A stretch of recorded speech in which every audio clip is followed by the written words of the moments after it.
And welcome back to the 24/7 Comedy Podcast, the guest of the hour. I just love talking to you more than anyone else in the comedy world. I don't know why. Because I'm stupid?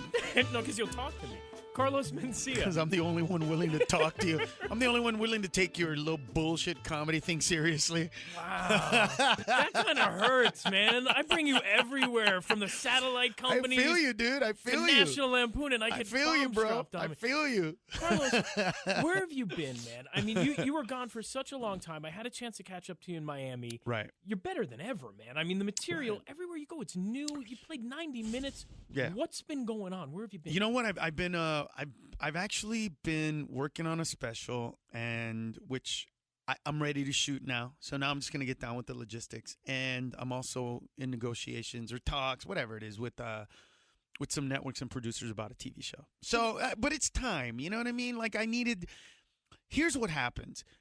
Like anything in life, sometimes it gets to a point where people take you for granted.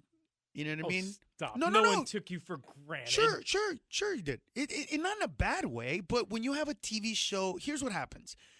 If you have a TV show that has sketches, it has a shelf life. Right. Because here's what happens. You make an excellent point, because Saturday Night Live, I mean, look at that. Overnight. But here's the difference. No, good point to make, except they haven't had the same cast the whole time. And their shelf life, if you look at the life of relevance of that show, it's never been over 3 years. No cast has been like, oh my God, we got to watch for over 3 years. They're relevant for about 1 to 3 at the most, whether it's that show, whether it was Mad TV, whether it was In Living Color, whether it was Chappelle's show, whether it was my show. And here's why. Because it's not about nuance. It's about big picture stuff. So when we do a sketch, per se, on immigration, you did immigration. So 2 years later, when another immigration thing comes up, it's like, we already did the immigration bit. Whereas when you do a weekly show or a daily show, as an example, how many bits on the president do you think they've done on the Daily Show? Oh, my goodness. Hundreds? Thousands, right. If I had a sketch show, I couldn't do that. Right. I could do 1 to 3 at the most, and that's it. And so we have a shelf life. Well, take me through that rotation. Take me through the mind of Mencia, because I know the season one, I'm gonna throw it out there. One of the best shows that I've seen, comedy-wise, sketch shows. Right. You were right there on par with Chappelle's show. Yeah. I mean, it was hilarious. Thanks, man. It was fun. How hard is that, though? Because how many episodes? 22? Extremely difficult. 22 that in one had season? 20. Extremely difficult because, as I said, right. First of all, when you're doing a weekly show, you hit home runs. Right.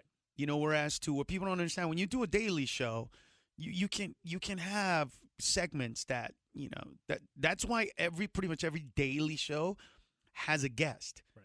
That's because you can't write 20 minutes of comedy every single day that's fresh. I don't care. You would literally have to have 40 writers on a staff in order to do that somewhat well.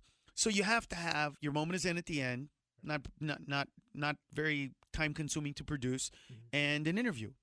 So now you're left with opening monologue, a bit, you know what I mean? And those are the 12 minutes that you really have to focus on, and then the rest is something that you can do on a daily basis. With our show, it didn't work that way.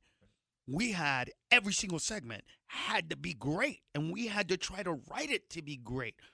And that being said, you run into it's been done already. How do we do that? How do we make that different? How do you produce this so it doesn't look like something that you've done before? So shed some light on this then, because I'm so tired of people being critical about other creative people. Like Dave Chappelle, when he walked away from the show, everyone's saying, how could he walk away from $50 million?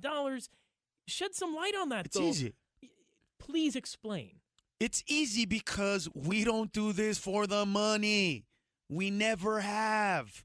Money is a part of what we do because at one point we get fucked. That's what happens with us. What people don't understand is, here's when I understood money. All right? I didn't have a TV show. I think I had a cable show at the time, or some like on Que Locos. I don't even think it was. I think it was after my HBO specials, but like a few years after. I'm doing